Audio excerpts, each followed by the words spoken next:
welcome to your final Commandant's Hour. This afternoon, we have another unique opportunity to hear from a panel of female chiefs. They will talk about their time in the Air Force and some of the struggles that they have overcome. A couple ROEs before we get started. Please make sure you're muted. Secondly, if you have a question, please refer to the chat. We will have time at the end for some chat questions. First and foremost, I would like to introduce to you from Joint Base San Antonio, Texas, where she serves as the 19th Air Force Command Chief. Please welcome Chief Master Sergeant Christina Rogers.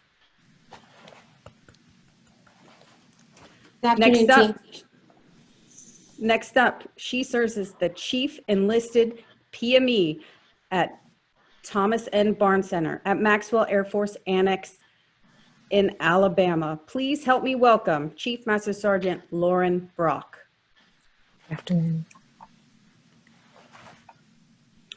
Next up, she serves as a curator for the Enlisted Heritage Research Institute and the Enlisted Heritage Hall at Maxwell Gunner in Alabama. Please help me welcome Chief Master Sergeant Retired Dr. Emily Shade.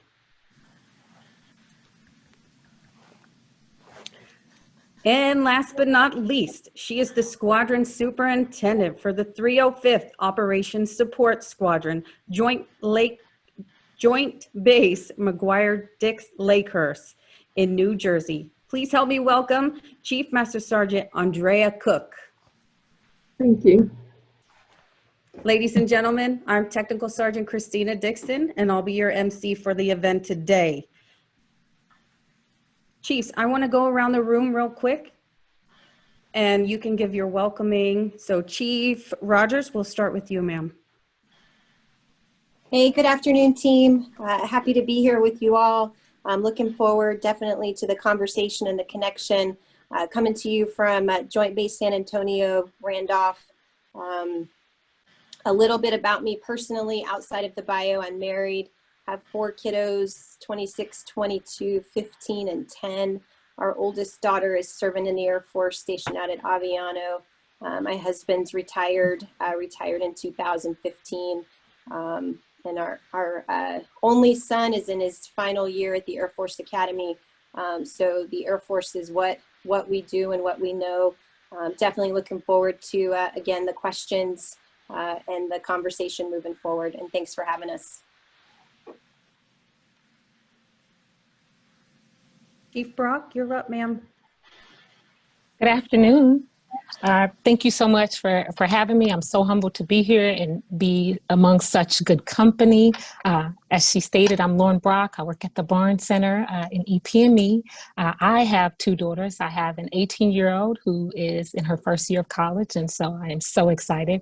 And I also have an 11-year-old who is in the 6th grade and doing big things. And so I'm just excited about the forum today. Chief Shade. Hi, I'm so excited that I'm here. I'm super excited to hear what everyone has to say and what your questions are. Like the other chiefs, I'm married and I have a 27-year-old who is teaching English at the University of Korea in Seoul. And I also have a 9-year-old who's in the 4th grade. And Chief Cook. Awesome, thank you. Just like Chief Brock said, thank you for the introduction and thank you for having me here. I'm definitely honored to be a part of this panel. I am Chief Dre Cook. I'm coming to you from McGuire, Joint Base McGuire in New Jersey. I am a mother. I have a 16-year-old daughter, also a wife. My husband and I will be celebrating our 23rd anniversary next month, so we're excited. He is prior military as well. He's a retired defender. I'm originally from South Carolina, so I'm a country girl. So if you hear this twang, that's where it's from. But I'm definitely looking forward to being a part of this panel and hope to learn a lot.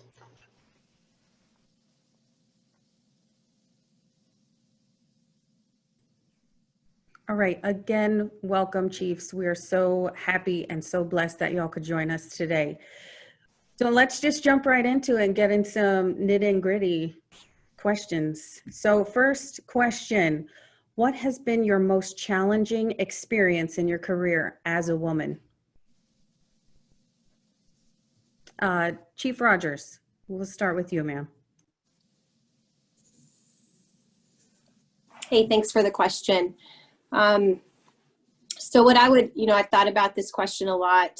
I haven't been able to quite narrow into one specific situation, but what I would say the most challenging thing has been is really trying to find the balance between being an airman, a wife, a mom, all of the different hats and roles that we carry. But no, it's no different than our male counterparts as well.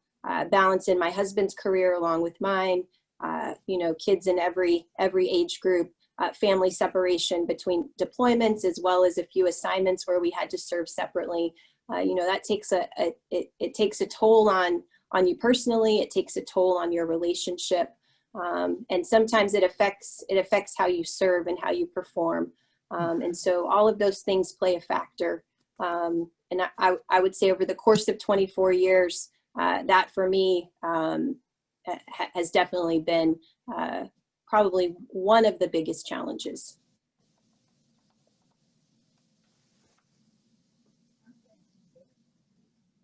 Chief Cook. It's funny, Chief Rogers said that. I actually was thinking the same thing. Another thing that I thought about, something that I think maybe many women may face, is being able to push through some female health issues. And sometimes it just may be health issues in general in a male-dominated workplace, right? So many times I pushed through to the point where it could have been fatal. And it wasn't because I didn't have the support of my leadership. It was more of the pressure that I placed on myself to appear strong, to be a team player at all costs, not to fit the stereotypes. And so I procrastinated and failed to take care of myself properly. I think sometimes we underestimate how much our male supervisors or leaders are in touch with some of the things that we deal with. And so for me personally, I had a very difficult pregnancy. I was hospitalized for 7 months, hence the only reason why I only have one child. But it was very difficult. And initially when I got sick, my supervisor, who was male, didn't understand what I was dealing with. And because of it, and a lot of it was because of his experiences with female airmen or perhaps female family members or friends. And so once I was able to educate him, because it got to the point where they wanted me to work from the hospital.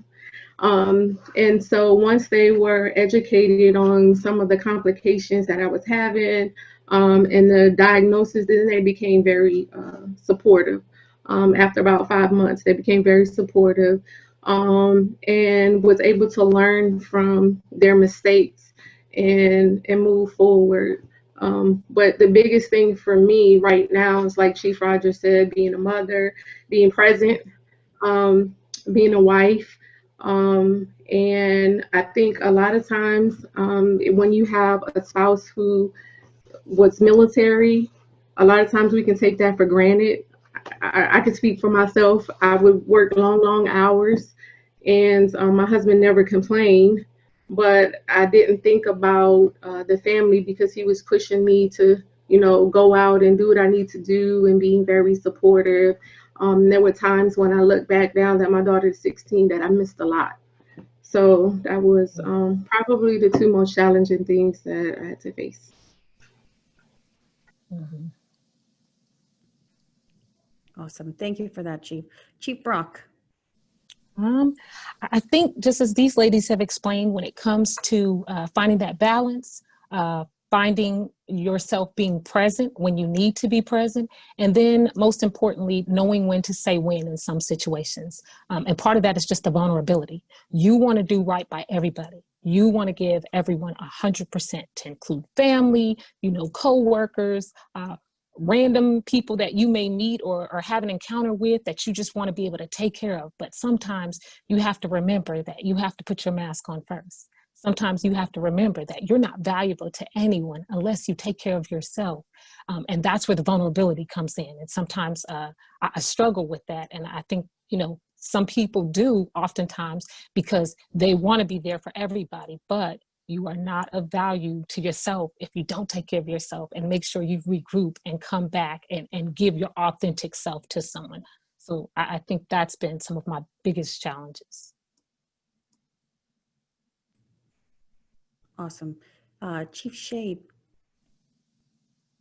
I started my Air Force career as a surgery tech. So I came out of the med group with a pretty level population of both males and females. And when I was a staff sergeant, I got picked up to teach Airman Leadership School. And that was the first time I was on a team where I was the only woman. So the commandant was a male and all the other instructors were male. And that was the first time I was challenged while I was an airman based on being female. And there was an expectation I would keep up with them in PT because we were setting an example for students. There was an expectation that I would do what they perceived as the soft discipline, or that I would be the go-to instructor if there were, issues at home for students. And so that was really challenging for me, not because I was a female, but because there was this almost unspoken expectation that I was going to take care of the mothering type of things that were happening within our schoolhouse. So that was the first time that I noticed a difference as an airman and being female.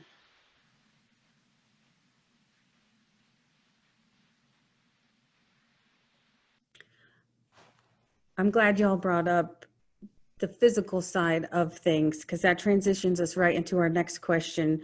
By a lot of maintenance and behind the scenes and all that, those career fields, they're physically intensive, like security forces and so forth.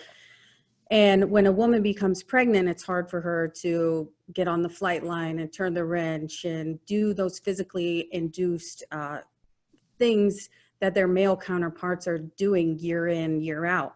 Now, my question to you is, do you find this an issue? And if so, what do we do about it when it comes to EPR time and they're not as competitive? Chief Brock, we'll start with you, ma'am. I believe in that situation, and every situation is different. Ladies on the panel can definitely, agree every pregnancy is different. So when you have your first child, this child may give you, no problems, no complications, and then you go into your second child, and then you're on bed rest for the rest of your pregnancy term and things of that nature. So it just depends on where you are and who you are. I think most importantly, in the situation, it's important for leadership to value everyone in that situation and understand this is a part of life and something that will happen. Some of the things that can be done is to just capitalize on a person's strengths.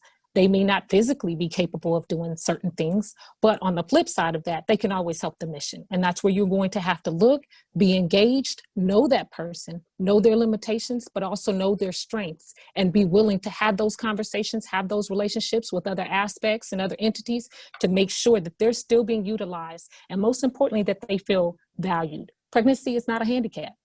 It is a condition that happens, and it's a beautiful thing that comes from it, and it grows people and develops people in the best ways. But it's one of those things that you have to respect the process, and most importantly, you have to respect the individual, and that's why conversation is required on the individual.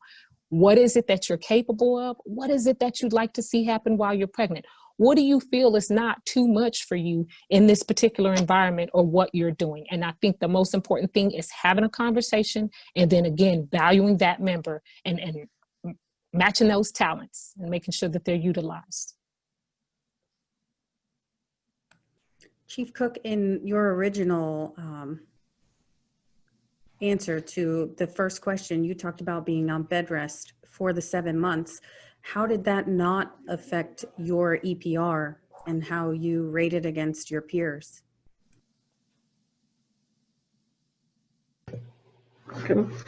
So the position I was in was actually a one deep slot.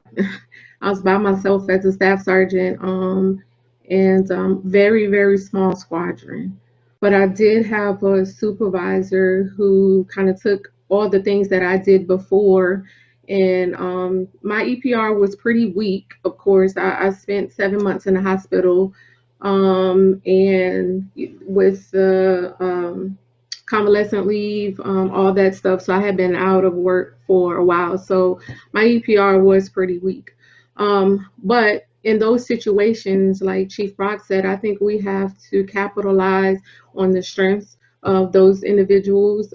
We can also look at, that's a perfect opportunity to build the whole airman concept. So let's see what else we can do. There are different positions around the wing, around the group that we can put them in, and grow them in those areas. I don't think that we cancel them out. Just like she said, being pregnant is not a handicap. And so I think as leaders, it's our responsibilities that we get to know our people. I believe in intrusive leadership, but we get to know those things and how we could best utilize them in different areas around the wing that they can still contribute to the mission. Chief Shade? So I had a little bit of a different take on this than maybe the other chiefs, because both of my children are adopted. And so I had this struggle throughout my career very early on of infertility and going through IVF and those types of treatments, which are just as emotional and just as health worthy when you're talking about hospital visits. And so one of the things that I think some of the chiefs have already touched on is women's health just in general is going to impact stamina. It's going to impact how you're performing. And where I think we miss the mark occasionally is that when a member is having health issues or having health events like a pregnancy or a broken leg for that matter, it is our responsibility as leaders, as NCOs and senior NCOs and chiefs, to create opportunity for that airman within the realm that they can actually serve. So for instance, if you're on bed rest and you can't physically do your job, well, how can we still get you to feel like you're productive and part of the Air Force? And maybe some days that is do nothing but just concentrate on being healthy or getting healthy. But I think it's an opportunity for leaders to figure out, can we do some professional development? Can we get you enrolled in school? Can we do some alternate things to just your primary AFSC? And I would say out of all of the craziness of COVID, that has been a blessing for us to flex and kind of figure out how can we do things more remotely and capitalize on potential of our airmen. That's a great perspective, Chief. Chief Rogers, over to you, ma'am. Absolutely. So not anything different than what my fellow chiefs have said. I think this is an opportunity, and this is where leadership matters. There isn't a cookie cutter approach to pregnancy, to any health issues. But I do think as an Air Force, we're moving forward when we talk maternity leave and paternity leave and nursing rooms and some of those other things. I had an opportunity last week to sit in an ops conference back in DC, talking about female pilots still being able to fly while they're pregnant. I think there's conversations that are happening to help move this needle forward, but it takes leadership at all levels. It takes understanding our airmen's family dynamics, their personal dynamics, what's in the best interest for them, what's in the best interest of the organization, and like Chief Brock said, that we value them and we invest in them and find creative ways that they can still give back to the unit and that we don't forget about them.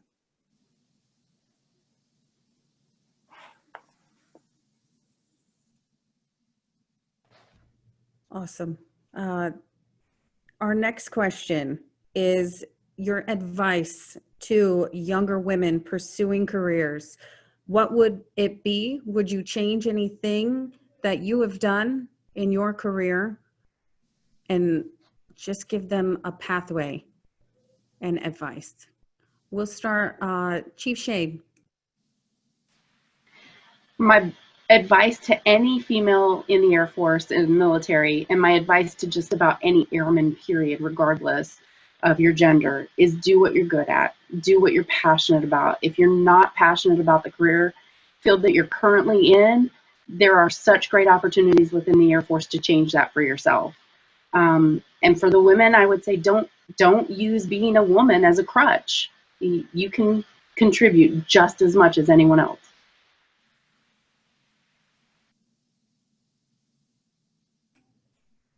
I love it. Chief Rogers.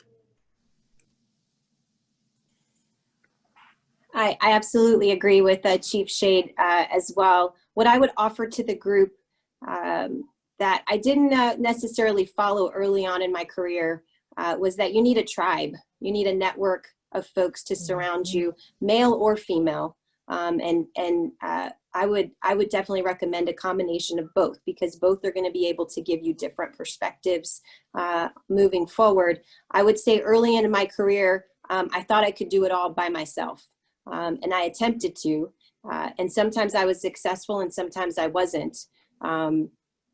But you have to be able to ask for help when you need it, and to reach out to others, because, you know, there are so many wonderful, amazing folks, and your tribe is important. You know, I couldn't get through a lot of days without, you know, the folks that I'm able to call and connect with to help me through some of the tough things that we have to work through.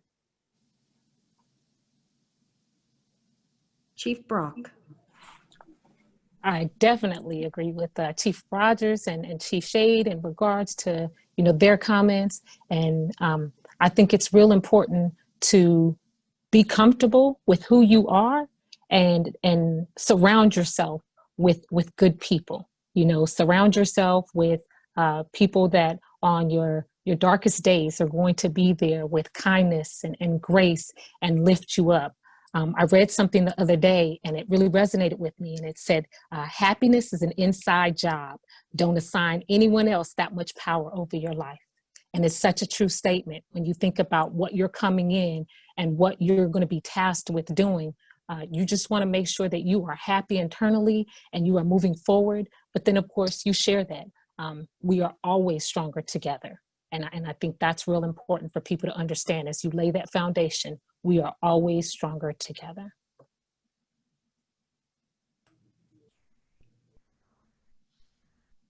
Perfect. Chief Cook, I know you're having some connectivity issues. Did you hear the question, ma'am? And is it better?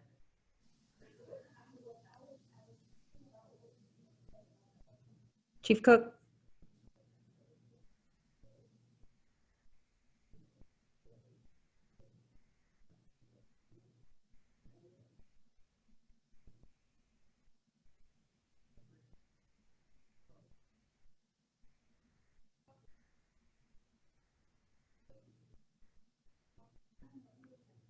Okay, I think she logged off and logged back in, so we'll give her a few minutes to get back in. My next question to the chief panel would be, do you tailor your feedback sessions per gender? If so, why or why not? Chief Brock? That's a great question. In regards to it, my initial thought would be no. You want to make sure that if you have a particular people that you are responsible to and for, that they get the same message and that they understand what the standard is. And I don't know that I would be inclined to differentiate and say this gender versus this gender, rather than you versus the standard as an individual. And this is how we'd like to conduct business around here. It also allows you to speak freely, develop that foundation in that relationship with each individual, starting with the same foundation. And I believe if you start picking and choosing, then it may be misinterpreted. And that's what I would probably be most concerned with Sometimes people have that selective hearing and they will say, well, she was coming for me. I can't believe she was plotting on me. She said this. And then another individual may say, well, I didn't hear that in my feedback. And then they will think that it is deliberately against them. So I think if you just level the playing field and have these conversations with everybody, then everybody will be on the same page. Now, you know, in the future, if something changes or, you know, someone's stance or someone's doings, then that's when you have a targeted conversation, and it should be deliberate. And you can't be afraid to go that route either. But I think initially, everyone should probably have the same conversation in regards to the same topics in the work center. Yes, ma'am. Chief Rogers. Yes, I would absolutely agree with Chief Brock. You know, the standard is the standard, expectations are the expectations, regardless of male or female. I do think, though, you know, as you're doing your feedbacks, initial feedback, whatever, it's the opportunity to understand the folks that are working for you. What are some of the different things among them? Family dynamics, kid dynamics, relationship dynamics. Do you have single parents? Some of those things. It doesn't change the standard or the expectation, but you have the conversation to understand what may be some of their you know, limp facts on maybe performance or challenges that they may have. Chief Shade. I'm in total agreement with both the ladies that are the chiefs that just spoke. I would never have tailored a feedback based on gender. And as a civilian with airmen, I would not tailor that based on gender. I would tailor a feedback based on skill set, and I would tailor a feedback based on their AFSC, but not for gender.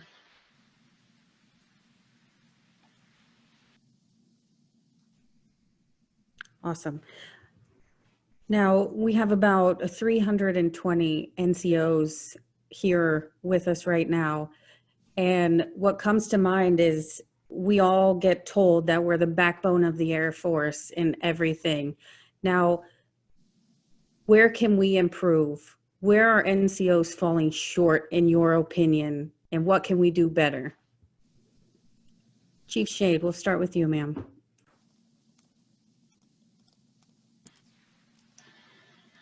I think generally speaking, NCOs have a great opportunity and a responsibility to be true to the Air Force standard.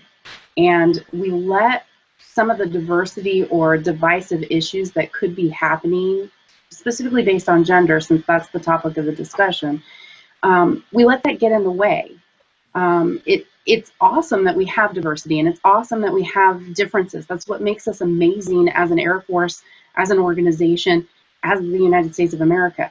But when we start to differentiate based on gender or any other difference, and we start saying, well, this person is better or this person's better because of them being male or female, that's when we start to run into some issues. And so I think the NCO core, as the backbone, there's this opportunity to dispel some of that, and it starts with us individually. So earlier when I said don't use being a woman as a crutch, well, the lady who is using being a woman as a crutch is perpetuating part of that problem. And so it starts with us and recognizing where we maybe are falling short or where we can help others.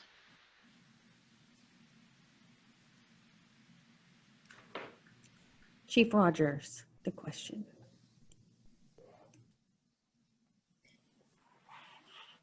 So I've been at 19th Air Force about 3 weeks, in the seat just a few days. But I had the past year to serve at the Pentagon with Chief Master of the Air Force number 18 as his senior exec, and able to travel with him and visit a lot of airmen. And we have some amazing folks across our Air Force doing amazing things. I think I would agree with Chief Shade. Definitely our NCOs are our backbone. What we need from this particular group is them to dive in and teaching the younger airmen what it means to be in the Air Force, what are the standards, what are the expectations, raising the bar, helping them work through adversity, all of those things. It's the same message, though, that I would give our senior NCO tier to our in helping you. And so how do we do that? Obviously, communication, pushing through when things get tough, raising the BS flag when we need to do that, helping us find better and smarter ways of getting after business. But at the end of the day, for me, what it all boils down to is taking care of people. If we can get to the crux of that, I think a lot of the things that we're facing, we could help move the needle forward.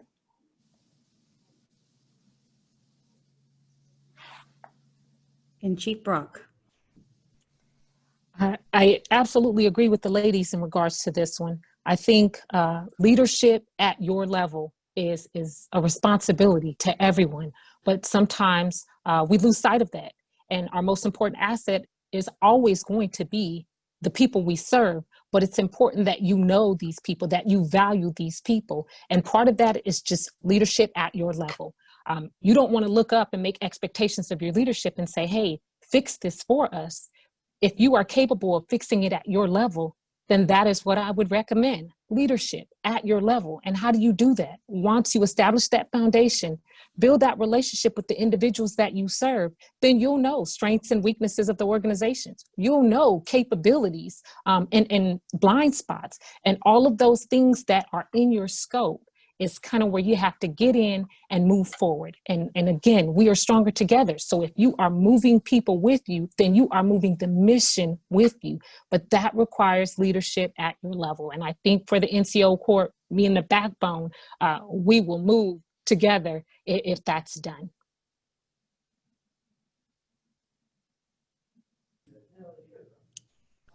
Awesome. We are going to start our Q&A session now from the students. So our first student up is Sergeant Rodriguez. You can unmute. Hi, good afternoon, Chiefs.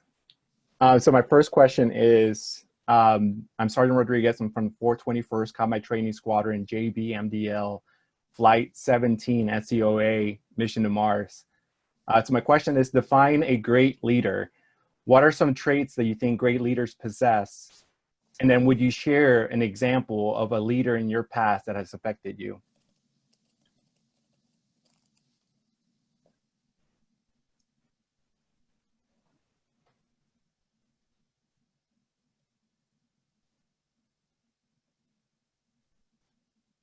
Chief Brock. I think leadership in a nutshell is being authentic, being kind, being able to communicate, and being self-aware is one of those things. You can turn around and look at yourself and say, hey, you know what? I'm not sure if I missed the mark on that one, but I am going to try harder and I'm going to move forward. And then be vulnerable enough to articulate that to somebody so that they know that you're human and that you hear them and you become relatable in that aspect. I had tragedy strike when I was a master sergeant, and unfortunately, one of my best friends died at work. And I had a flight chief who we weren't close by any means necessary, but during that devastating time, I tell you what, she was everything and more to me. She went out of her way. She was there. She was engaged. She wasn't intrusive. There were some things that needed to be taken care of, and I went away for a little while to be able to take care of the business aspect and things of that nature, and her family and her children. And my leader never lost sight of me. She made sure that I was taken care of in a time where I felt like I couldn't move forward necessarily, and the things that still needed to happen, because remember, life is happening all around us, right? Business, EPRs, things of that nature. And I tell you what, she was there. She was involved. She was taking care of the troops. She was taking care of me. She took care of administrative things on my behalf. And she's no longer in the Air Force. She parted ways with the Air Force, but I will always remember the things that she did for me, that she didn't have to do, that she never expected any gratitude for, but she just did effortlessly, and with kindness. And so that is one of the things that when I think about what I am supposed to be and what I can be to others, she comes to mind in leadership. And I think she was a great example of leadership. Chief Rogers.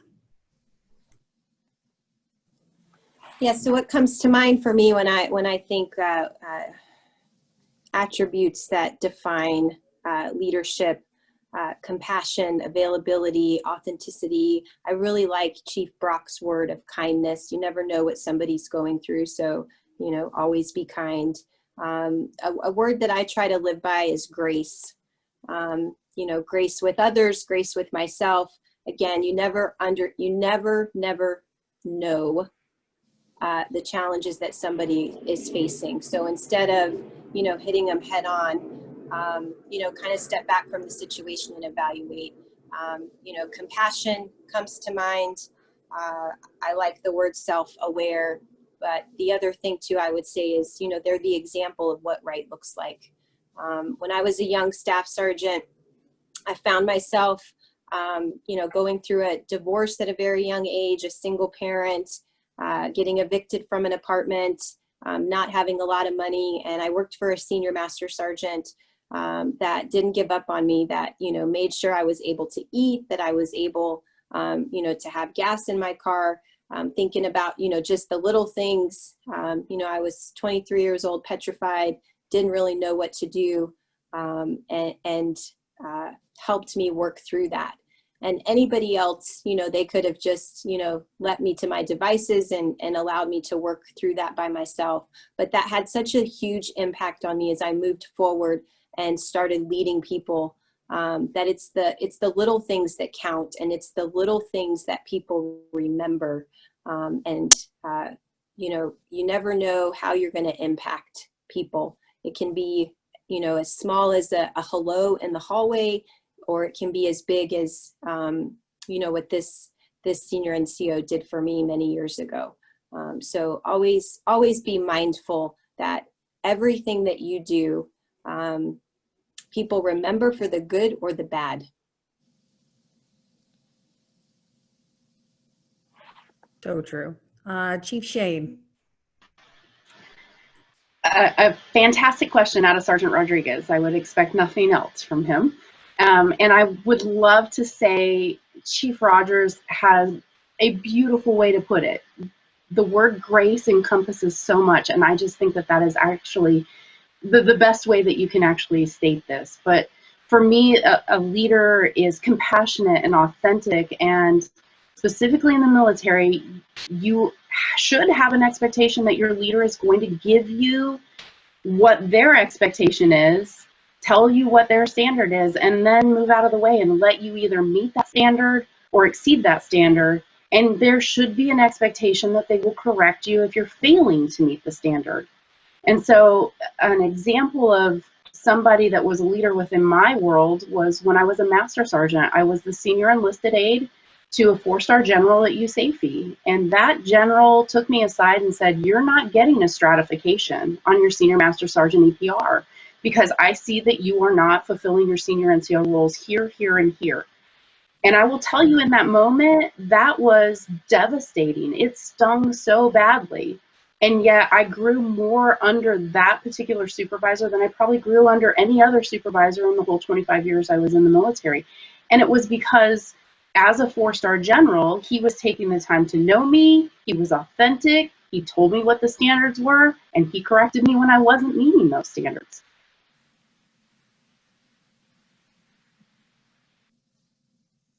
Thank you, Chiefs. And a shout out, Sergeant Rodriguez. All right, next up, Tech Sergeant Erica Johnson. Good afternoon, Chiefs. Can you hear me? All right, this might be a little bit out of your scope or realm to answer, but I'm Tech Sergeant Johnson, Det 1, 823rd Red Horse Squadron, Tyndall Air Force Base, Florida, and NCOA Flight 1. For both of my pregnancies, as soon as the med group sent out my profile to the commander, first sergeant, and the designated individuals, they took the liberty to discuss my pregnancy as common knowledge amongst the squadron.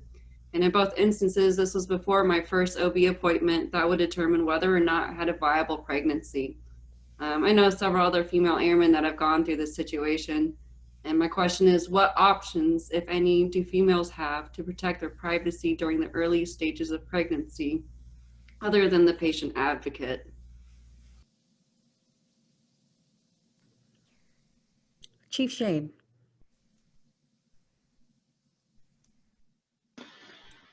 So I'm real sympathetic to what you've gone through, mostly because when I was a young airman and I was going through IVF and fertility treatments, the same thing happened with me. It was common knowledge within the squadron what was going on, and that was mostly because profiles had been sent up, and the chain of command has to know that kind of stuff. I think we're better now with HIPAA rules and maintaining what actually is released. I can't speak to it to this day and age of how well it's protected, but I would hope that you would be able to have a conversation with the chief and your chain of command and say, this is crap that my personal business is out on the street now.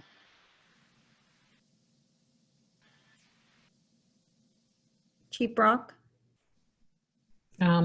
Yes, I am medical personnel, and HIPAA should protect that information. Now, does it always happen that way? Unfortunately, no. And I think you want to give people the benefit of the doubt in thinking that the conversation is had in a genuine manner and it's not malicious. But unfortunately, it still affects the member. So what I would recommend, if you feel like the patient advocate has not responded in any way, shape, or form, then speak to that person's supervisor specifically in regards to the situation. And also, I think that conversation does need to be had within the unit as well. It's unfortunate that you specifically have gone through it, but you want to make sure that you protect those around you as well. And you want to make sure that you bring that to light and provide visibility for our leaders and just saying, hey, although you may think it's harmless conversation, this is my personal medical situation. We don't know what the outcome would be. And I would appreciate it if you are discreet in a manner to which no one that has any other general knowledge of other things or does not have a right to know should know without my consent, and just hoping that they really will understand, be empathetic, and most importantly, apologize. We're all human before we're airmen, and we understand that people make mistakes, but I hope that you bringing it to light to them will make sure that they rectify it, one, and apologize to you too, sincerely, so that you can move on from that and never experience that again. And Chief Rogers. I'm really sorry to hear that you had to go through that. I don't have anything additional to add outside of, definitely having the conversation with your unit leadership. I'd agree, the chief, the first sergeant. But I did take a note to reach out to some folks that I know back at the Pentagon and just ask the question. So Sergeant Johnson, if you want to shoot me an email with your info, and then we can connect. I appreciate that. Thank you very much, Yeah, Chief. absolutely. All right, next question is from Tech Sergeant Monica Loss. Good afternoon, Chiefs. My question is, I'm from Eglin Air Force Base, 33rd Maintenance Group, Flight 20, NCOA. And my question is, we discussed in our flight about going to just a one general neutral PT test where it doesn't matter if you're female or male, you get one score for what you do. Do you think that's a feasible option? Chief Rogers, we'll start with you, ma'am.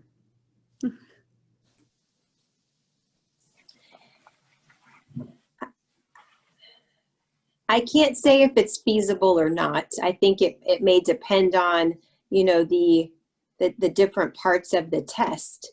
I do think gender matters. I think, age matters. All those factors are included. If you ask me to do pull-ups today, it ain't happening. I can barely get one. And so I do believe, though, that as a force, we need to be fit. I'd prefer if we didn't have a PT test, period, and it was just part of our culture. That's a hard question to answer. I really think it would, there's a lot of things that would go into play with that. Not out of the question, but I don't know if I don't know. I'll just leave it at that. Chief Brock. Oh, that's a tough one. Got to be honest about that. I don't know either in regards to the specificity of that. When we talk about the PT test and it being a one-stop shop, well, nothing we do in the Air Force is a one-stop shop. There are so many different facets and so many different, mission sets and requirements and things of that nature. And I do know that there has been some conversation in regards to what is the appropriate way to address fitness across the Air Force. And honestly, I don't think anybody truly has that answer just yet. But I have enough faith in leadership that they are looking to it and taking feedback from the field and just trying to figure out how to best address that. And of course, as a medic, I am with Chief Rogers. Fitness should be a lifestyle. It should be part of our culture. It should be one of those things that's just second nature to what we do. So hopefully we can get there. And Chief Shade. I agree with both the previous chiefs completely. And I would even add, we start this very young, where we see there being a difference in gender when it comes to physical fitness. My son is in the 4th grade and they're already training and doing runs, getting ready for their presidential fitness assessments. And there is already a distinct difference between the male and the female standard. And that's for elementary school kids. So can the Air Force get to a place where we had a gender neutral PT test? I'm with them. I don't know, but I will tell you as a society, we've set it up very young that there will be a difference. Thank you, Chiefs, for hearing my question. Our next question comes from Tech Sergeant Teresa Gallagher. Good afternoon, Chiefs. Tech Sergeant Gallagher from the 633rd Public Affairs Office out of Joint Base Langley, Eustis, Virginia, and NCOA Flight 4. How do we as leaders teach our high-speed female airmen to speak up for the things that they need, such as lactation rooms, time off for fertility appointments, or changing their work environments when they're pregnant, without feeling like they're being an inconvenience, such with unit funding or to those that have to cover the mission while they're gone?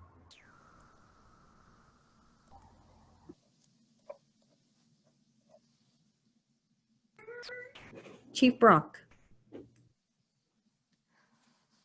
I think in regards to that, I think having a voice is important, not just because of those things specifically or because of the gender aspect, just because there's a need. And if we're talking about valuing people, then we should value the needs of our individuals and what specifically they're asking for. I know some of those topics that you've mentioned are being looked at by Air Force leaders and seeing what right looks like or how we can get better about it.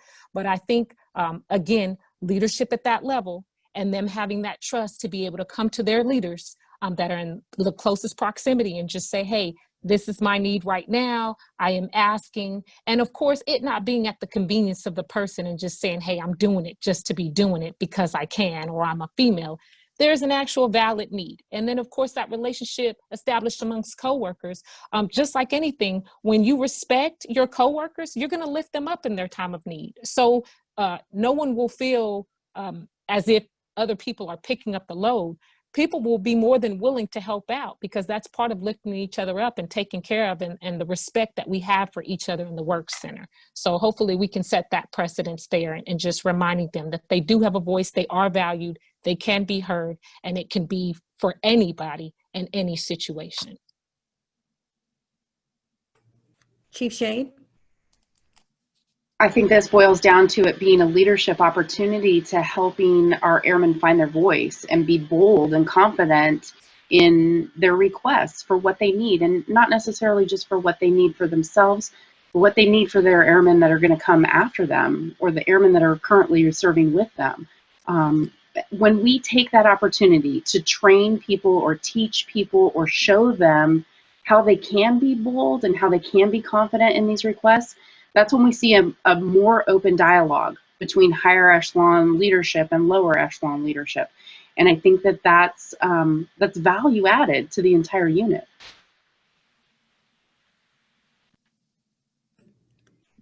And Chief Rogers. What I would add is I often think that there's this perception that leadership knows everything about everything, and we know every requirement. There is no doubt that everybody's voice matters, and we need everybody to use their voice and help identify the blind spots, the things that we don't see, in order to get after some of these things that probably should already be in place, but they're not in place.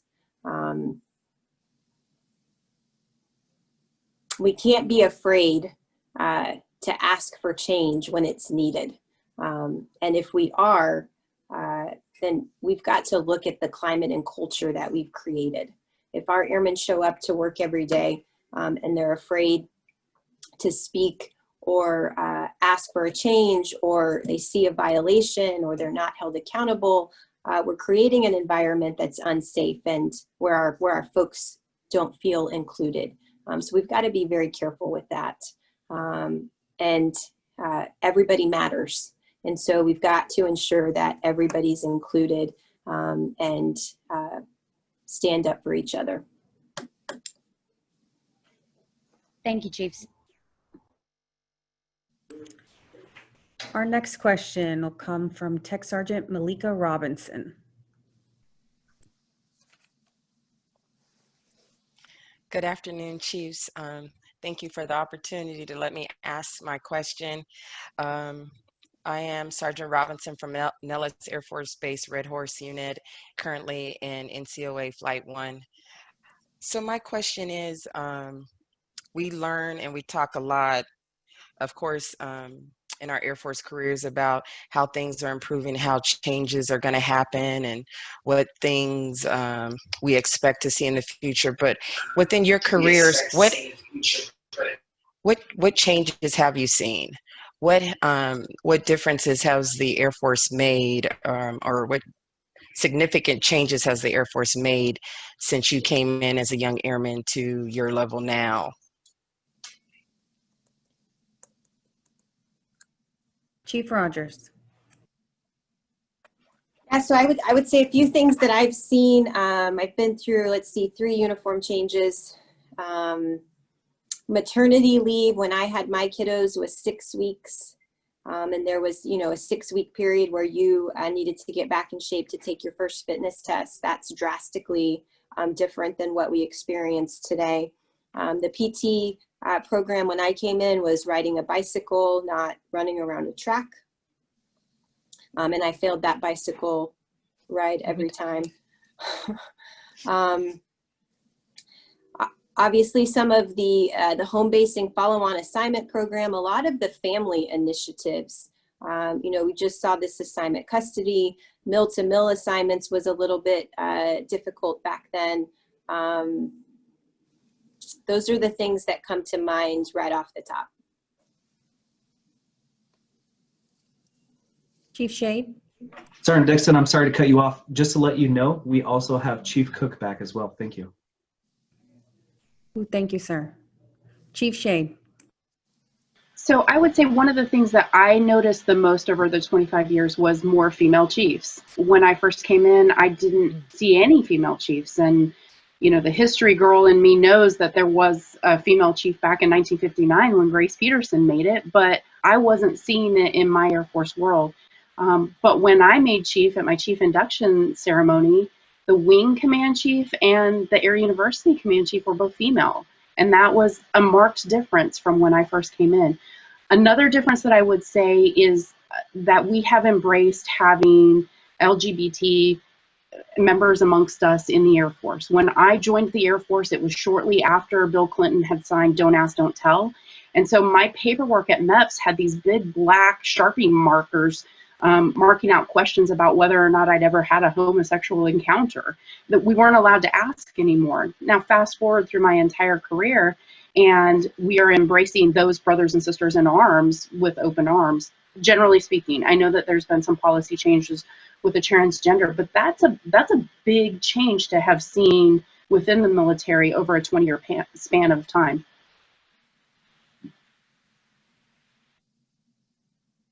And Chief Brock. I think all of those things that the ladies have mentioned as well, testing is something, of course, that we've seen going away. CDCs are some of the things that, you know, have been around forever. And, you know, you came in and you had to do those CDCs. And now some of those CDCs are going away and, you know, just competencies and things like that. And I think a lot of that changes as we have a different type of airmen that are coming in when you think about it, and the access to information that they have, and the level of education that they may have, or the experiences that they may have. So all of those things evolve our processes and the way we do business specifically. The EPRs, when you think about those things and how that's changed, the whole feedback system and how that's changed, all of those things are changes that I've seen that are deliberate to the people that we serve, and trying to mirror and match how we value our airmen and how we deliberately develop our airmen. Thank you so much, Chiefs, for answering that. All right, our next question comes from a Flight 3 member. Shout out to Tech Sergeant Steve Blake. All righty, good afternoon, Chiefs. I'm Technical Sergeant Steve Blake from the Air Force Technical Applications Center here at Patrick Air Force Base, Florida.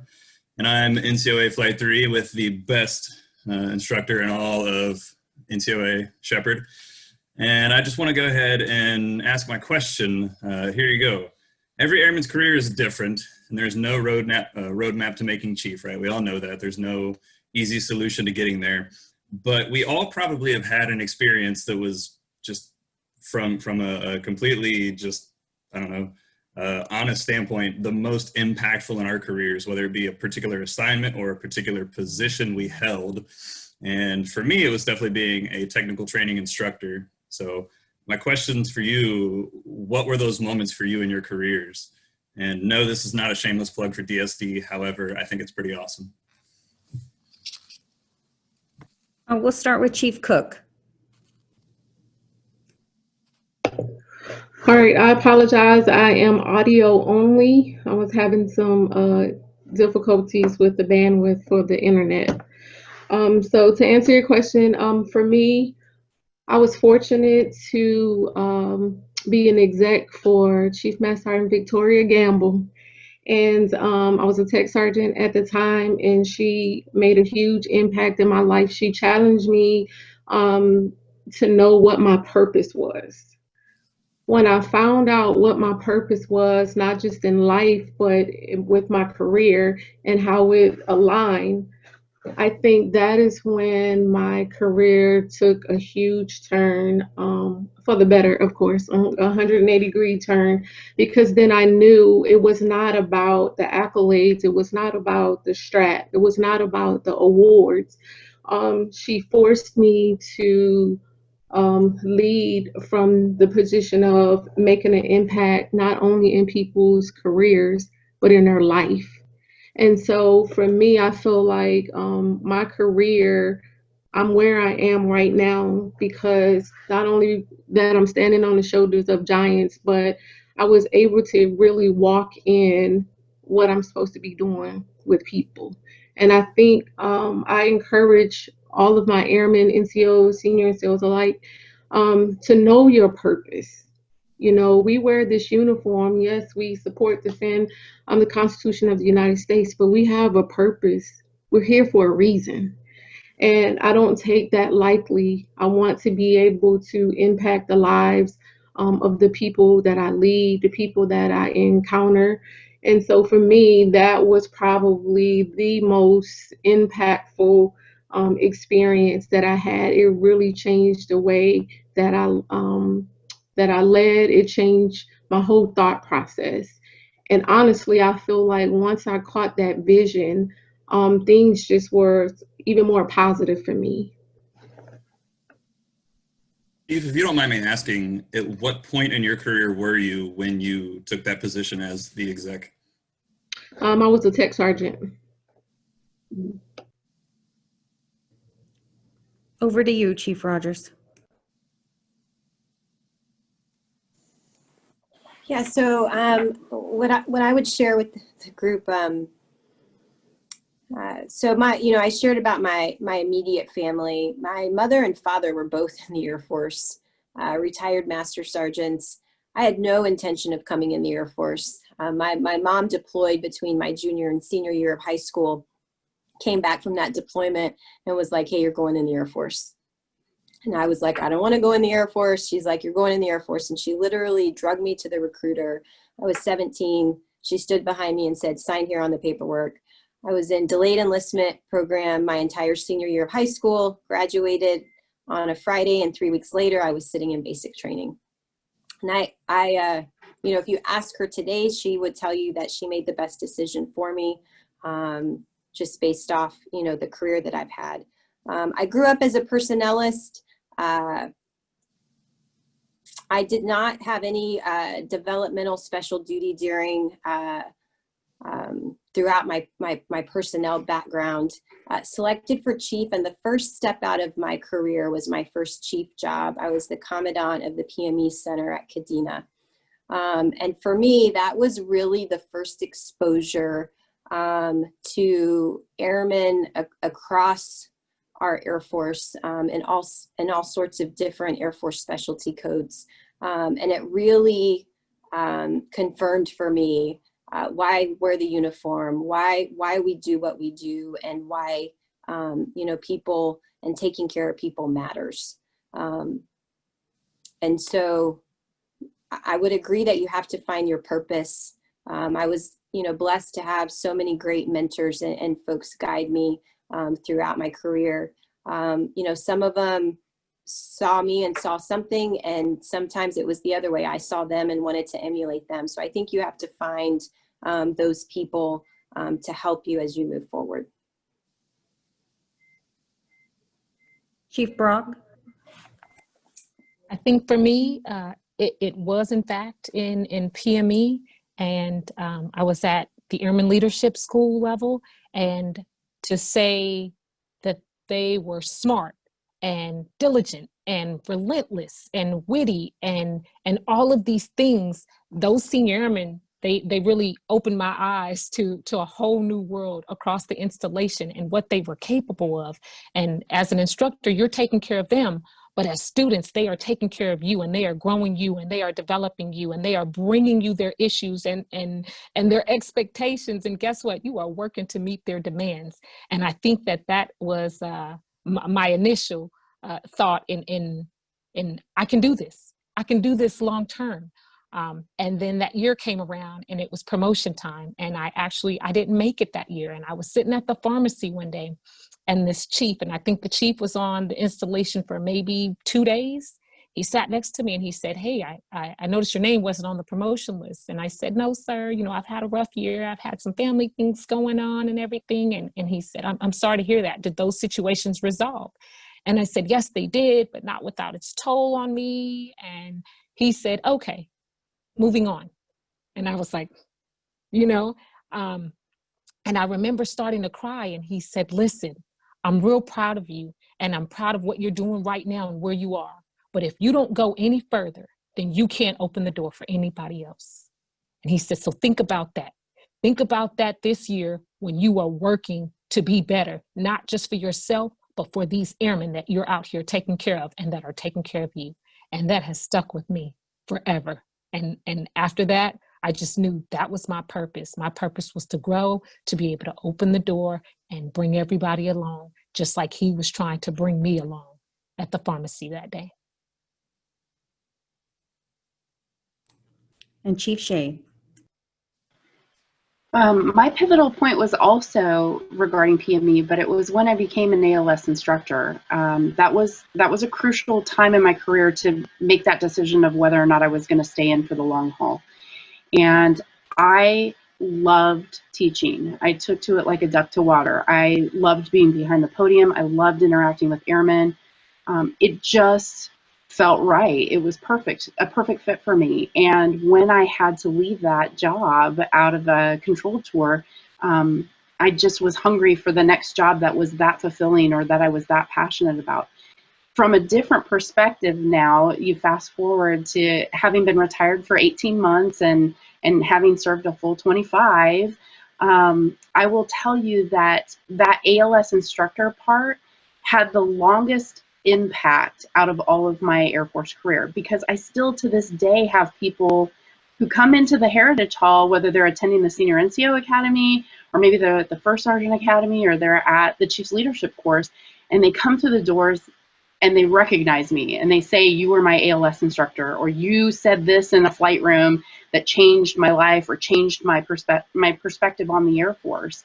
And so I will say being an ALS instructor gave me the greatest gratitude. It was the career I was probably the most passionate about while I was in the Air Force, but it has had the longest impact on other airmen.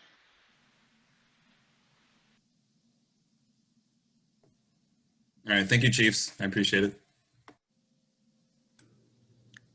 All right, our next question is from Tech Sergeant Justin Danielson. Hey Chiefs, this is Sergeant Danielson from 23rd Maintenance Group, the Flying Tigers, Moody Air Force Base with Flight 20.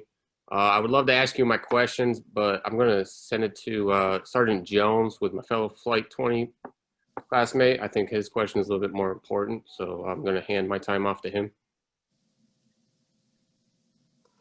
Perfect. Sergeant Jones, Michael Jones. Hey, good afternoon, Chiefs. Hey, I just want to give a shout out to Sergeant Danielson real quick. Thank you for allowing me to give out my question. So wonderful flight, awesome wingman. But Chiefs, my question here today, well, first off, I'm a structural civil engineer from the 23rd Civil Engineer Squadron at Moody Air Force Base.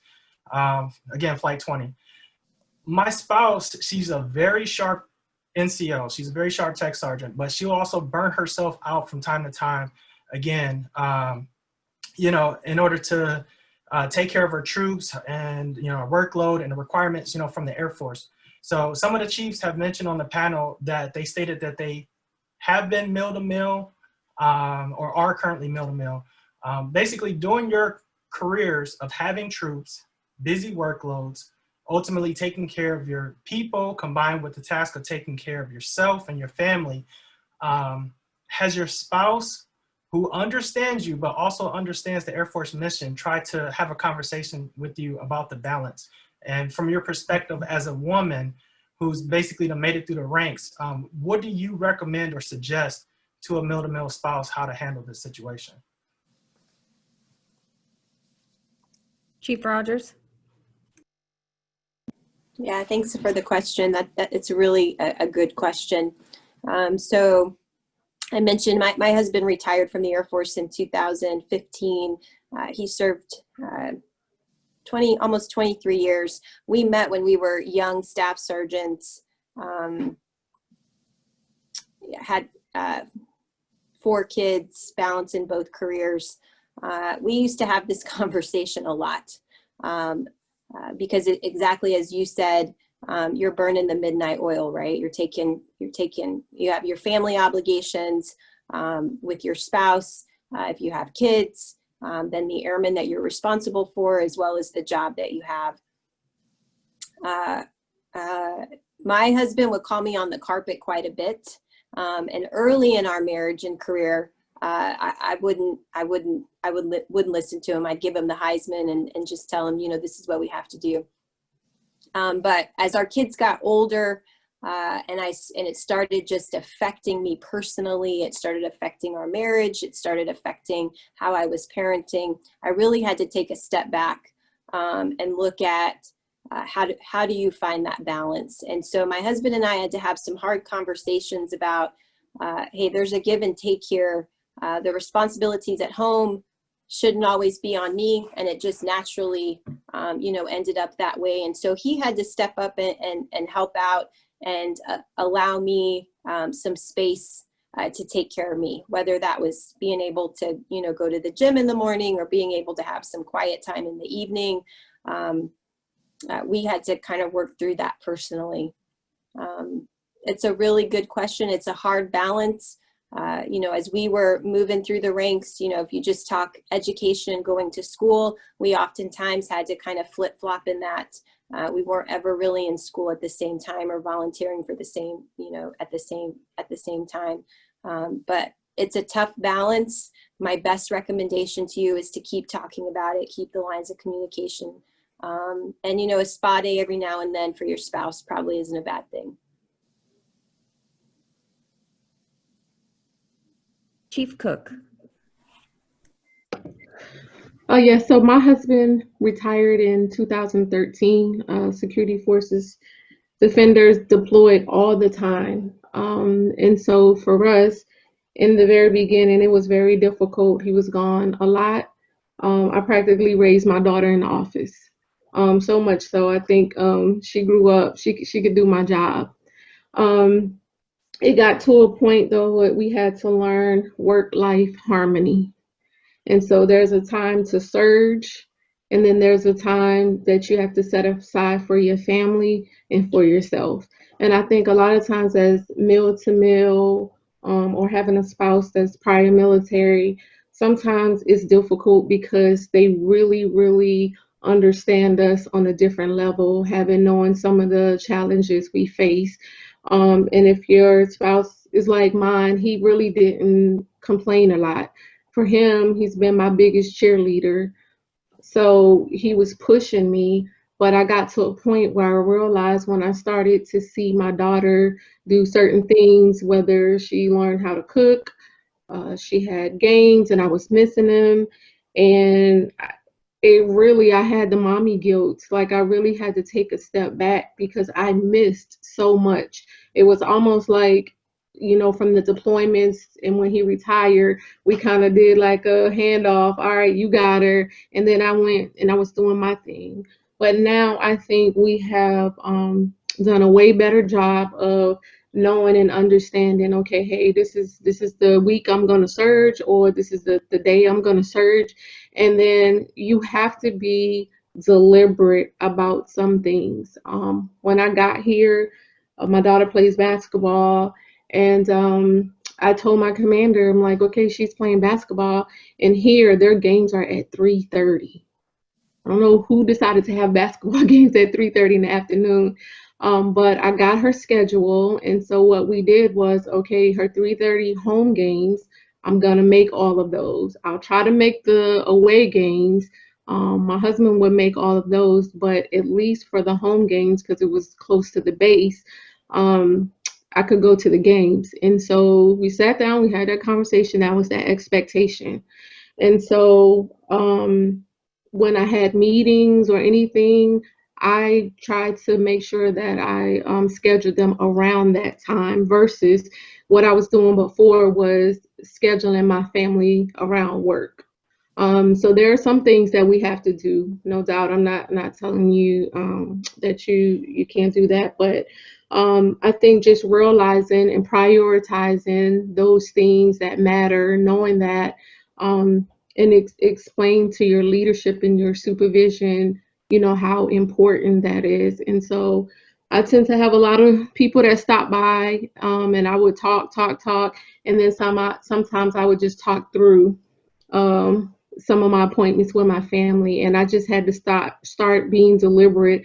If it was something that we can continue, then I just had to cut it off. But I think just being vigilant and aware of those things that are important, being deliberate of scheduling, that movie night, or, sometimes my husband will pop up for lunch. He'll check my schedule, and even if it's 15 minutes, and those things are very valuable to a relationship.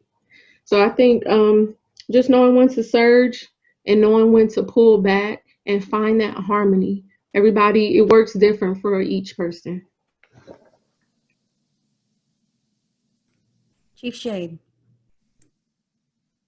You're getting fantastic advice from these chiefs. What I would also offer is not to let someone else dictate what's happening in your family.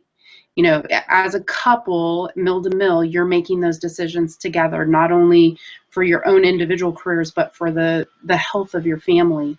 When I was a senior airman, my husband was also a senior airman, and he got picked up for a commissioning program.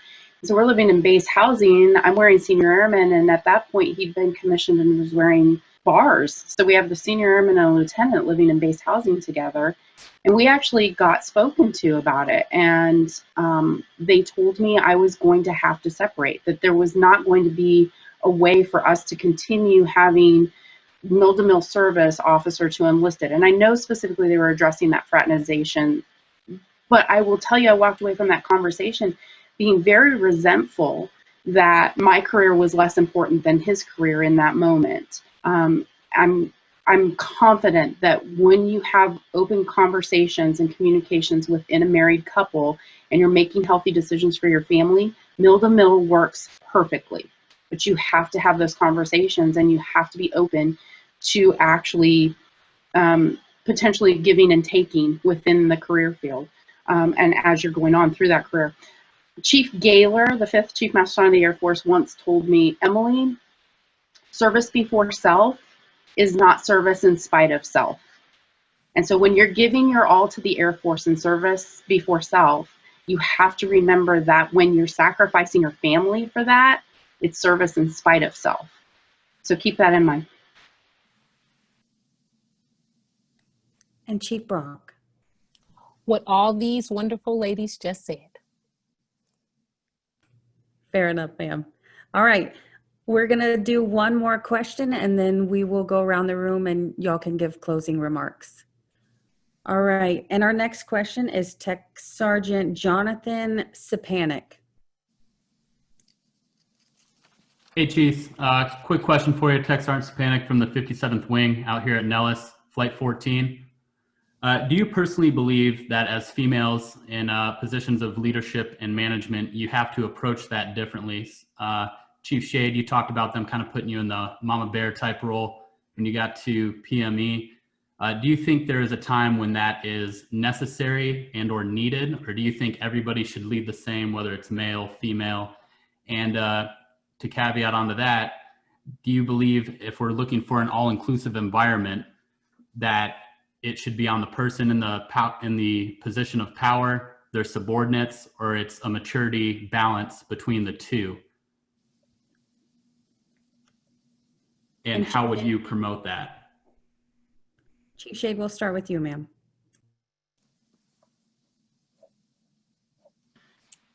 That's a fantastic question. I will tell you that I don't think that leadership styles should be groomed based on gender. I think leadership styles are so personalized in your own experiences, how much you're willing to grow, how much you're willing to get educated yourself on what type of leadership that you want to have. And it's been said before on the panel, you take some of that from qualities of good leaders and qualities of bad leaders. You take it from things that you see in yourself that are good and that are bad. And that really ends up becoming that well-rounded leader if that's what you want to be.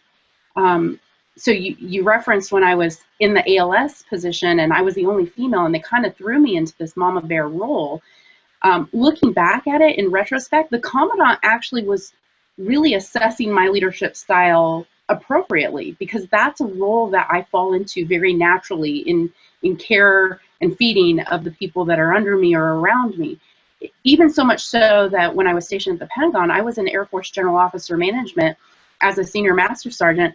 I'm still taking care of everyone in that office as though I'm in the mama bear role. Now, having said mama bear role, that doesn't mean I'm a soft leader. It doesn't mean that I won't hold people to the standards or that you can come crying to me for anything. What it meant was that it was a leadership style that someone identified in me, and I just happened to be female too. Does that make sense? Yes, it does. Okay. Chief Brock. That is a great question. And I think it's important in leadership to be authentic to who you are. When we talk about a person versus the standard, that's important. But what makes you, you are the qualities that you possess and what you are going to bring to that role. And I think in each unit, in each organization, it requires a different type of leadership based on the population. And we always talk about managing business in EPME.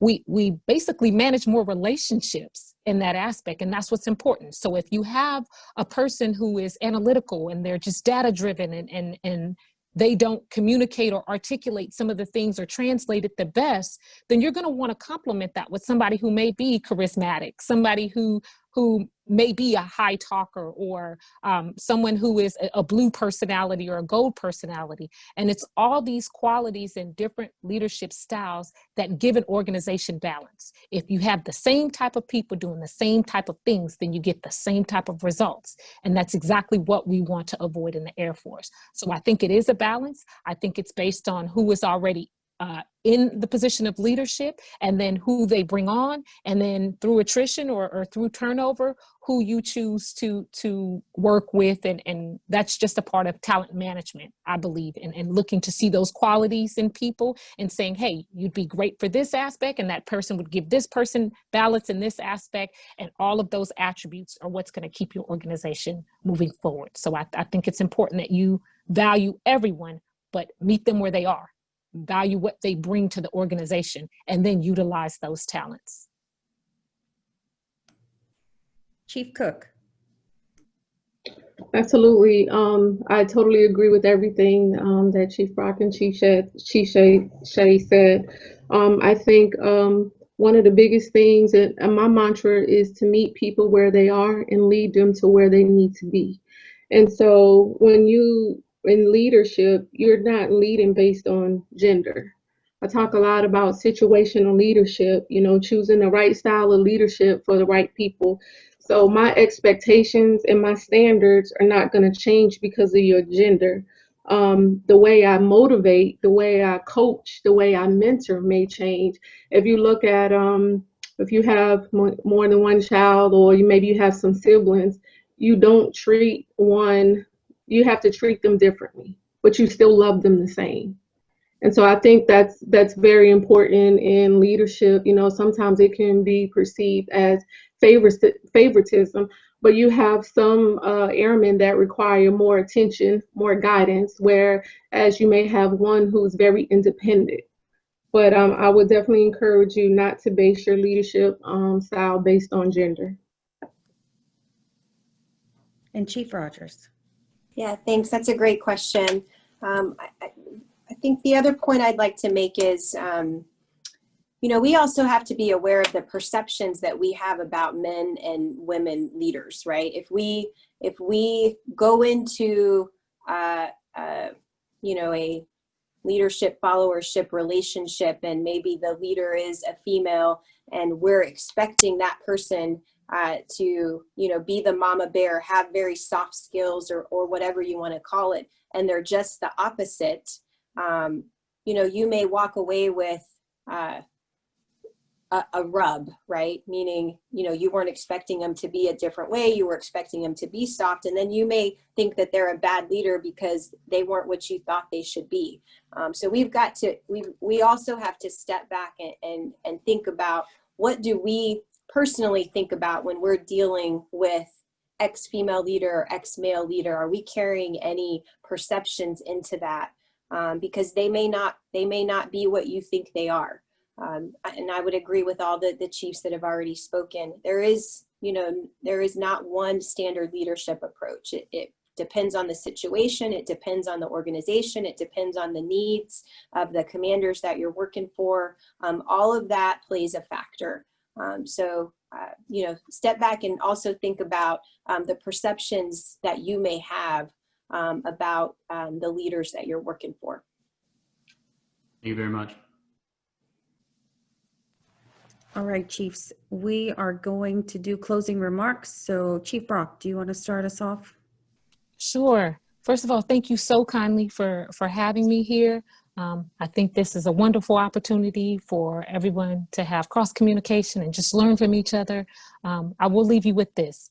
People don't know what they can be until they see others at times. And I think a lot of times we take that for granted. But just remember, there are people that are around you that are watching. Also, these phenomenal women that sit here today, they're not just female chiefs. They are leaders. They are chief leaders in the Air Force, and it doesn't have to be gender specific. So take a minute and look past the optics and see them for what they are. See them for the leadership skills they possess at every level, because I'm sure you all feel the same way. When somebody approaches you, you want them to see you truly for who you are, not what you look like. Thank you so much. Thank you, Chief Brock. Chief Rogers. Hey team, this was a great opportunity. Thanks so much for giving us the time and the really good questions. You know, our NCOs, like we've already said, are the backbone, and I would just remind you that we need each and every one of you. You matter. You're going to help us continue to keep this Air Force the best in the world. I wish you nothing but continued success, and always available if you need anything on the global. Please reach out. Thank you, Chief Rogers. Chief Shane. Thank you so much for having me. I would tell you, when we talk about gender and we talk about leadership, I would leave you with a quote by Maya Angelou, and she said, "You can tell a lot about a person based on how they react to tangled Christmas lights, lost luggage, or rain without an umbrella." And that has nothing to do with gender. Males and females are going to react differently to all kinds of crazy situations. So like Chief Brock said, don't let the female or the male adjective cloud what you're seeing in a true leader. I am on the global. I'm at the Heritage Hall. A shameless plug for history. If you have an airman story that you need to tell here at the museum, call me. Thank you, Chief Shane. And Chief Cook. Awesome. Thank you again for the opportunity. Parting words, go out and be great. And what does that mean?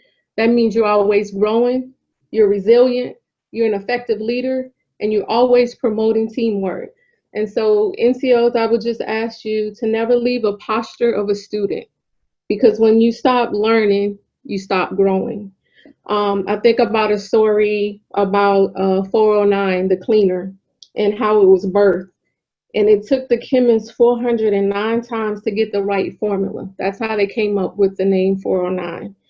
And so now they're $1 million company. And so as a leader, you know, we may fail, but we will not be failures. And I'll leave you with a quote from an icon we recently lost, Justice Ginsburg. And she says, "Fight for the things you care about, but do it in a way that you would lead others to join you." Lead on, and congratulations to you. Thank you, Chief Cook.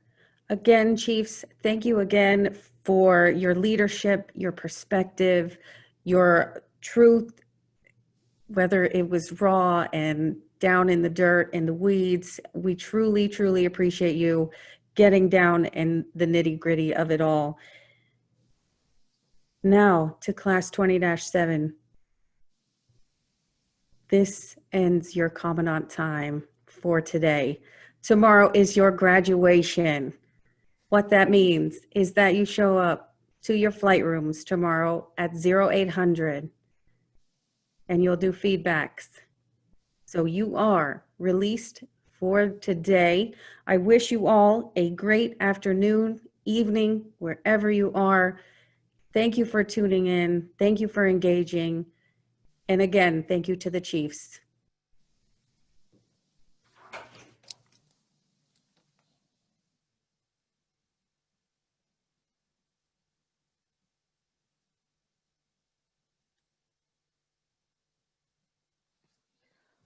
Oh my gosh.